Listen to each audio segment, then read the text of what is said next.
Hello, welcome and welcome back. In today's episode, I am participating in not one but two challenges. Number one, The Makers Challenge hosted over the Instagram. and number two. The Ugly Duckling Challenge hosted by Corey from Desert DIY. So the theme of the first challenge is bright and bold, and of the second one, it's trash to treasure. So basically, I combined the two. Corey was so nice to say that whoever is participating in the Makers Challenge is most welcome to enter their piece for the Ugly Duckling as well. So, well, here I am, okay? Two challenges in one go. All right, so this is the piece. I don't know you guys, but to me this piece was actually begging for mercy. Outdated, like really outdated, dusty, dirty, but apart from that, in a pretty good shape. Only the legs are of solid wood, rest is just, particle board. I love the hardware and I decided to keep it. And surprisingly, this piece was in a pretty good shape. You can see some scratches and everything, but it wasn't trashed, so that was super positive.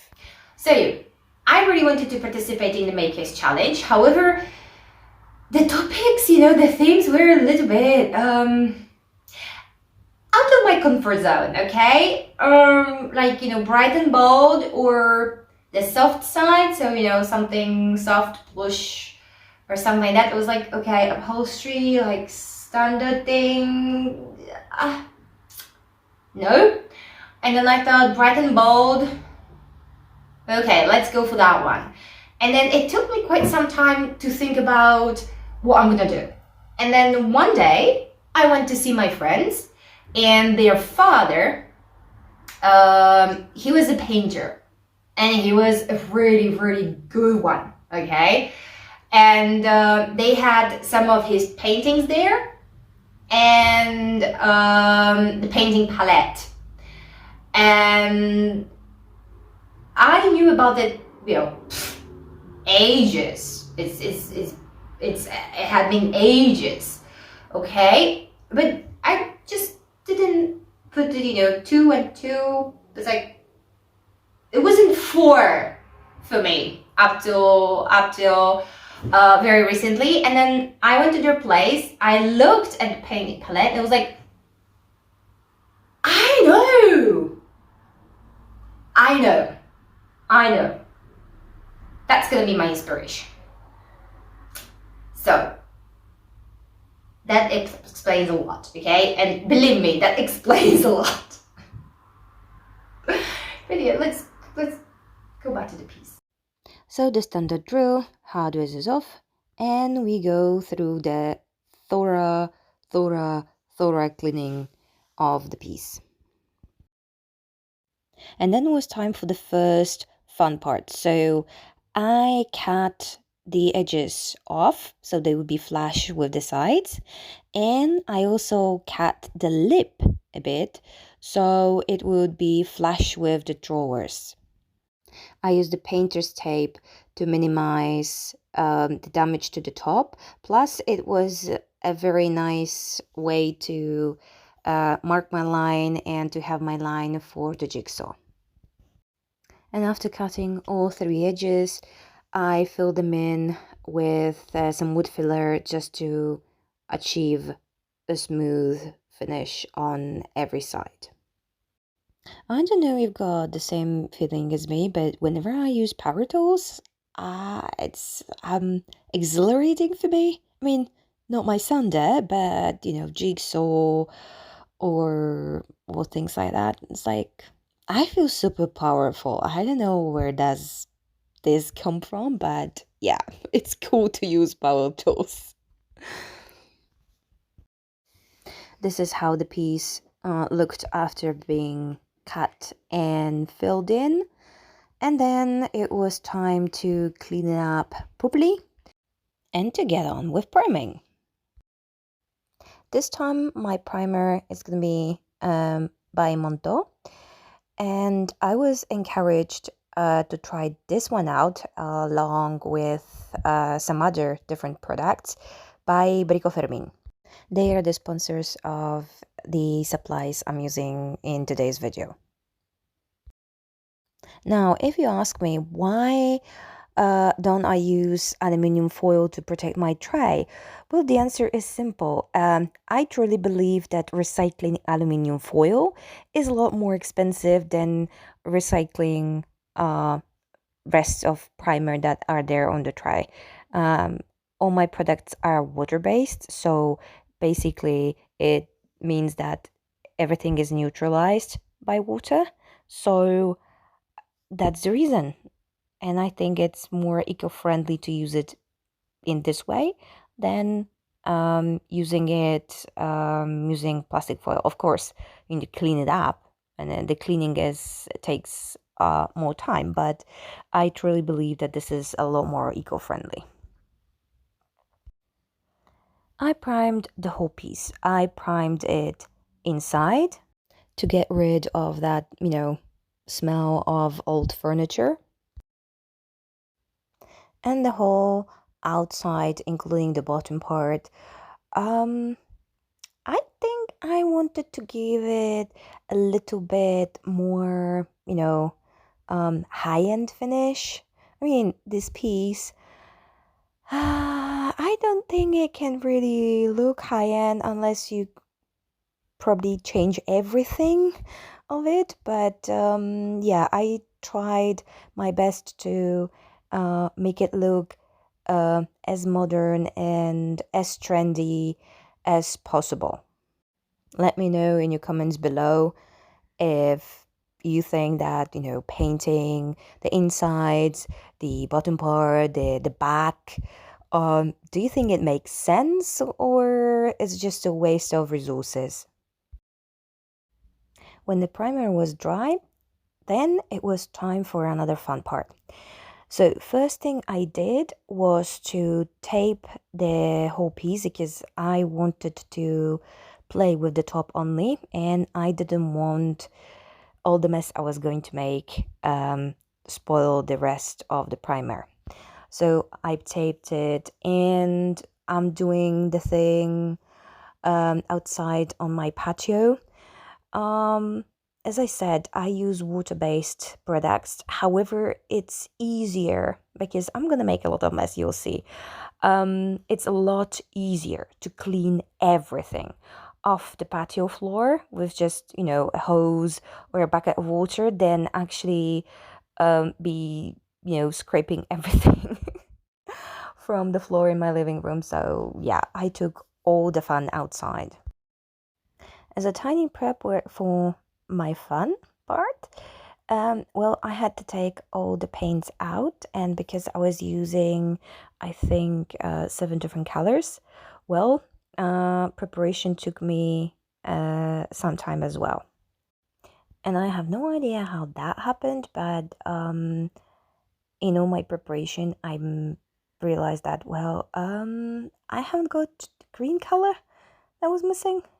So I had to custom make the green color, but yeah, that wasn't a problem. I had nice yellow and blue, and that's sorted the whole thing.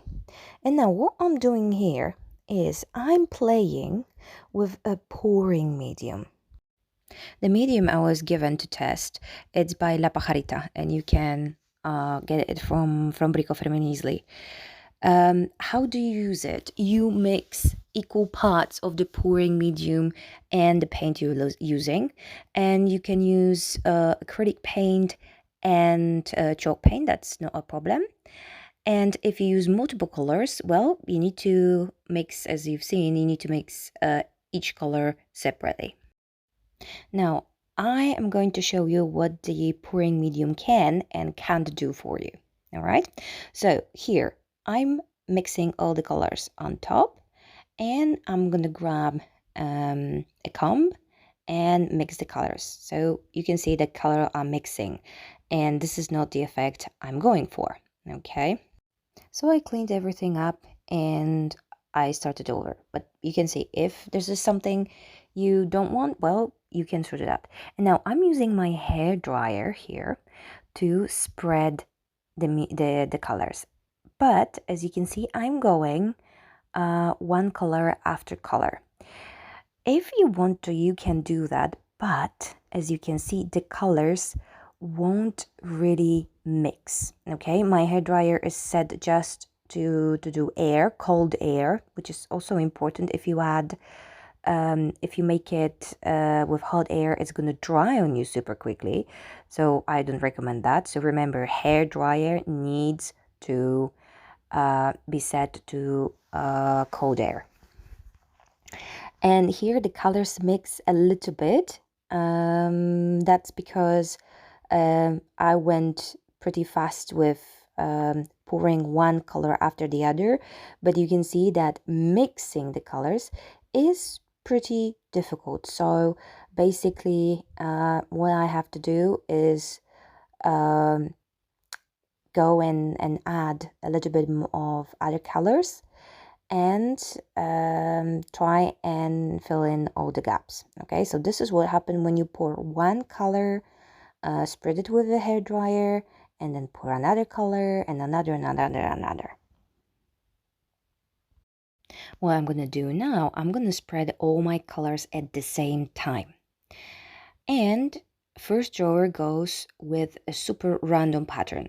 Okay, so the mixing of the colors is also super random. So this is how it looks when it's done just, super randomly. And now I am trying to create kind of like a rainbow.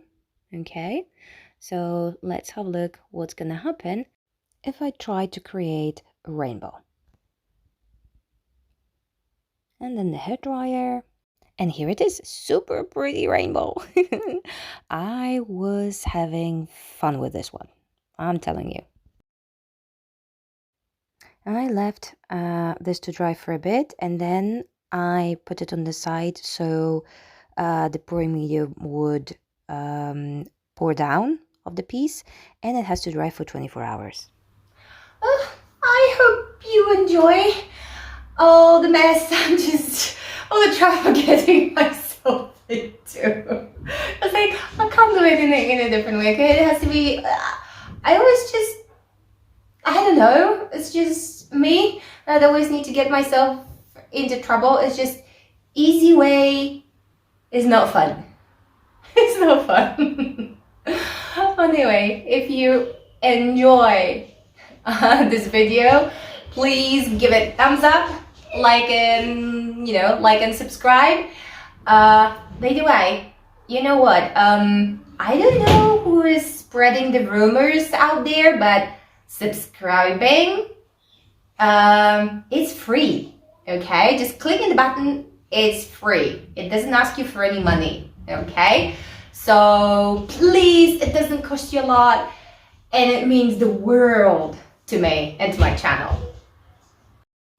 So the most messy part was behind me, but it didn't mean that I didn't have anything else to do. There was still a lot of painting going on, and I painted the rest of the body with this navy blue. It's like, here you see it's pretty light, but when it dries and I've got enough coats, it's a lot darker. I gave the piece 2 coats on the inside and 4 coats on the outside. And then the only thing to do was to clean the hardware and put it back on. So, this is the moment you've been waiting for. The reveal. Here we go. A super quick reminder what the table looked like before. Outdated, dirty, and totally sad. And what it looks now. I absolutely love it. And I know it's like, or you love it or hate it, but I'm telling you one thing. By the looks my kids give the table, I think this one is staying in my place. Guys, so that's it for today. And please don't forget to go over to Scory's channel and check her out. Thank you very much, and I see you in the next video. Bye bye.